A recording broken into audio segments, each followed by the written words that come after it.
नमस्कार विद्यार्थी मित्रांनो, हा टीईटीला प्रश्न विचारलेला होता गणित या विषयाचा.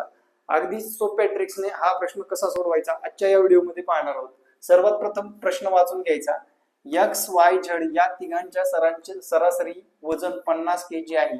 त्यातील एक्स व वाय चे सरासरी वजन 48 केजी आहे आणि वाय व झेड चे सरासरी वजन 51 आहे.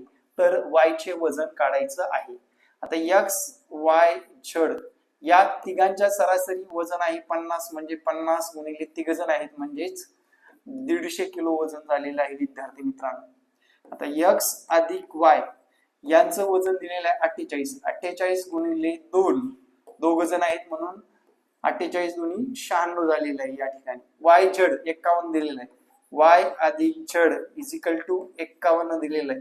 51 गुणिले दोघ जण आहेत म्हणून 102 झालेला आहे या ठिकाणी. ठीक आहे, या दोघांची बेरीज करा. 6 2 8 9 1. आता इथं y या ठिकाणी पण आहे, या ठिकाणी पण आहे. x अधिक 2y अधिक z. आता विद्यार्थी मित्रांनो तिघांचं 150 आहे आणि y डबल आल्यामुळे 198 आहे.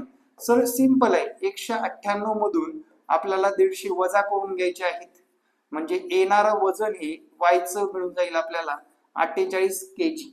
आता मला सांगायचंय तुम्ही झड या व्यक्तीचं वजन काय असेल. झड या व्यक्तीचं वजन काय असेल मला कमेंट करायला विसरू नका आणि आपल्या मित्रांना सुद्धा ही रील शेअर करा. परीक्षेला आलेला हा प्रश्न तुम्हाला सोडवता आला का? जय महाराष्ट्र. धन्यवाद.